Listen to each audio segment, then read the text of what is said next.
3.9. Obtención de los escurrimientos transversales. Estudios hidrológicos.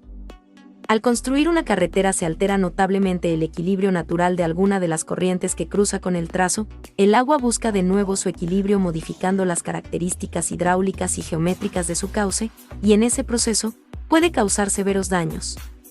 El buen funcionamiento de una obra de drenaje depende de su adecuada ubicación y de que tenga capacidades hidráulica y estructural suficientes. Esto se toma en cuenta desde el anteproyecto. Se realiza un análisis hidrológico del proyecto tramo Tulapillas, San Andresito, con cadenamiento 0 más 3 ceros, a 3 más 60, con la finalidad de determinar precipitaciones pluviales, ocupación del suelo, área de las cuencas por drenar, pendiente de las cuencas por drenar, ubicación de las posibles obras de drenaje. El análisis hidrológico se realizó haciendo uso de distintas software e información obtenida mediante los servicios disponibles, INEGI, Conavio, CIEP. Análisis hidrológico. Delimitación de cuencas hidrológicas para el proyecto de drenaje y paisaje. Haciendo uso del sitio del Instituto Nacional de Estadística y Geografía, Continuo de Elevaciones Mexicano, CEM, se obtienen las elevaciones de la superficie de terreno de trabajo. La forma de selección se hace según corresponda a la serie de la carta topográfica. Obteniendo el archivo CEM en formato TIFF, se hace uso de la aplicación QGIS, que es un software de información geográfica que permite visualizar, gestionar, editar y analizar datos. El objetivo del uso de este software es que nos permita analizar todos los escurrimientos para agilizar el proceso de delimitación de las cuencas hidrológicas que puedan afectar al camino. Pasamos a seleccionar los archivos necesarios para la utilización del software QGIS. Se muestran los archivos seleccionados. Y esperamos a que el software abra los archivos seleccionados. Cuando el software abre los archivos seleccionados automáticamente nos lo muestra en forma de raster y en tonalidades grisáceas como se muestra a continuación. Teniendo esta información en el software, y recordando que nos permite editar datos, agregamos los escurrimientos de la zona en este nuevo mapa. El archivo que se extraerá es un KML que engloba los escurrimientos y nuestro eje de trazo. En un archivo de Google Earth, se visualizan los escurrimientos, el trazo del camino, y con un marcador, están localizados los puntos, donde los escurrimientos tienen cruce con el eje de trazo. Es importante recordar que estos escurrimientos fueron obtenidos del simulador de flujos de agua de cuencas hidrográficas, CIEP. De esa misma manera, localizamos la cuenca general en la que se encuentra nuestro eje de trazo. Una vez arrastrado el archivo al software, se puede visualizar de la siguiente manera los escurrimientos con las elevaciones de la zona y el trazo del camino a proyectar. Hacemos acercamientos y alejamientos para confirmar que todo se encuentra en orden. Para confirmar que el trazo fue posicionado en las coordenadas correctas o tener una imagen de fondo del terreno, usamos el comando bin satellite. Para tener los escurrimientos y el trazo con una imagen que nos permita visualizar cómo está localizado el camino, al software QGIS le pedimos una imagen satelital. Como tenemos localizados en qué punto los escurrimientos atraviesan el camino, con la función de puntos que proporciona QGIS, los marcamos y guardamos, para usarlo más adelante. Se guarda punto por punto, en total, fueron 4 puntos en los que el escurrimiento intercepta el camino. Se revisa y se guardan los puntos. Se verifica que los puntos estén en las coordenadas correctas según la zona UTM, para evitar errores de localización. Se une el raster con los escurrimientos y los puntos del camino previamente guardados. Abriendo los archivos antes guardados. Se guarda un archivo, combinado, que contiene todo lo mostrado, eje de trazo, escurrimientos generados y los puntos en los que los escurrimientos tienen cruce con el eje de trazo.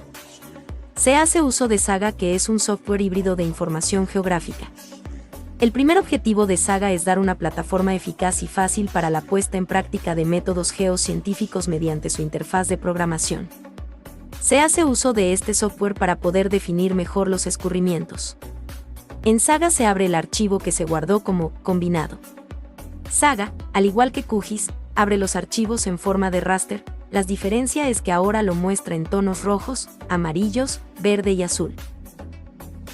Se extraen los puntos, que se guardaron desde el uso del software QGIS. Lo que hace Saga es abrirnos 2 ventanas, una con el raster de la zona y una con raster con los puntos de escurrimientos. Ya se puede ver dónde se va a delimitar el área y señalar los escurrimientos. Se exporta la línea del camino. Se realiza una pequeña corrección a las elevaciones. Herramientas. Análisis del terreno. Preposicionando. Fill Sinks. Se agregan las coordenadas del proyecto. Con las modificaciones realizadas, se extraen los escurrimientos y se revisan con los puntos marcados anteriormente. Delimitación de área de la cuenca. En AppSlope Area se cambian las coordenas de la zona, se elige el archivo que se va a trabajar y Deterministic B y se selecciona el punto donde intercepta el escurrimiento con el trazo del camino. El software tarda un poco en procesar y como resultado nos da el área hidráulica que llega a ese punto en el trazo del camino. Con esa área se puede calcular el gasto que puede afectar el camino y diseñar una obra de drenaje que evita el deterioro de pavimento. Se hacen acercamientos, las cuencas que nos genera el software ayuda a delimitar el área hidráulica que está llegando al punto en donde el escurrimiento tiene cruce con el eje de camino. Se realiza el procedimiento para todos los puntos. Por último, para tener la cuenca bien definida, nos vamos a Tools. Clip Grids. Seleccionamos el nombre de la cuenca. Options, Polygon. A las cuencas se les agrega los escurrimientos correspondientes con el software. El área hidráulica de esta cuenca es 34.838.209 metros cuadrados. A lo largo del cadenamiento 0 más 3 ceros, a 3 más 60, del tramo Tulapillas, San Andresito, tenemos las siguientes cuencas.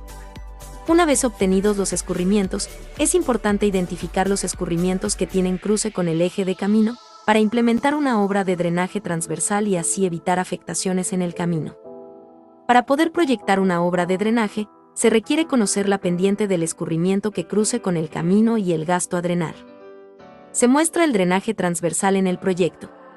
Se tienen losas como obras de drenaje transversal, las cuales están proyectadas en el primer kilometraje. En el tercer kilometraje, se tendrá como obra de drenaje transversal tubos, como se muestra a continuación. Formato de registro de obra de drenaje menor. Conociendo la ubicación de las obras, su área por drenar, el área hidráulica necesaria, el esbiaje, el tipo, las condiciones del terreno de que se trate, así como el registro y perfil del eje de la obra. Reunimos los suficientes elementos de juicio para continuar con el estudio, y así poder elaborar y relacionar otros datos tendientes a la solución correcta de los proyectos. Obras menores. Para lograr la economía deseada y no alterar el buen funcionamiento del drenaje, es necesario que el estudio de la subrasante respete la elevación mínima que requiere el proyecto de las alcantarillas. Esto es determinante en terrenos planos, pues en terrenos considerados como de lomerío y montañosos, solamente en casos aislados habrá que tomar en cuenta la elevación mínima, ya que el proyecto de la subrasante estará obligado por las condiciones que este tipo de configuración topográfica impone y generalmente habrá espacio vertical suficiente para dar cabida a las obras menores. La metodología para encontrar la elevación a la cual debe sujetarse la subrasante está en función de las características propias de la alcantarilla y de la sección de construcción, principalmente la elevación del despalme, la pendiente según el eje de la obra, el colchón mínimo, el ángulo de esbiajamiento, la altura de la obra hasta su coronamiento, el ancho de la semicorona y las pendientes longitudinal y transversal de la obra. Formato de registro de obra de drenaje menor.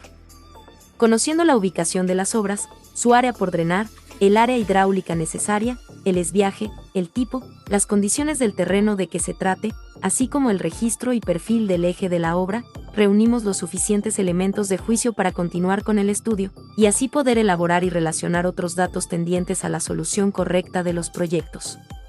Columna 1. Estación. Se refiere al cadenamiento o kilometraje de una estación particular. Columna 2. Lecturas positivas o lecturas de atrás, más. En esta columna se escribirán las lecturas positivas o de atrás que resultan cada vez que se cambia de posición el aparato. Columna 3. Altura o cota de aparato. Esta columna alojará el resultado de la suma de la lectura positiva o de atrás más la cota de terreno establecida, esto en el caso del banco de nivel 1. Para los siguientes bancos de nivel o puntos de liga. Este valor resulta de sumar la cota de terreno del banco de nivel o punto de liga en cuestión que se tomó desde el banco de nivel o punto de liga anterior más la lectura positiva o de atrás del mismo punto, misma que se realiza desde otra posición de aparato. Columna 4. Lecturas negativas o lecturas de adelante negativa, menos. Esta columna contiene las lecturas de los puntos de liga o bancos de nivel. Columna 5. Lecturas intermedias negativas. Esta columna contiene las lecturas de los puntos o estaciones intermedias. Columna 6. Elevación. Este valor resulta de la resta de la altura de la cota o cota de aparato menos columna 3, la lectura negativa o de delante de los bancos de nivel o puntos de liga o en su defecto de la lectura intermedia de las estaciones del cadenamiento. Columna 7. Datos del proyecto. En esta sección se colocarán los datos relacionados a la obra de drenaje que se esté analizando, ya sea su ubicación o cadenamiento donde se encuentre, el tipo de desviaje de la obra. También colocaremos algunos aspectos climáticos como el estado del tiempo. Asimismo se colocará el área por drenar, al igual que el área hidráulica necesaria. En la parte más baja de este formato se colocará una representación gráfica de la obra de drenaje que se está estudiando.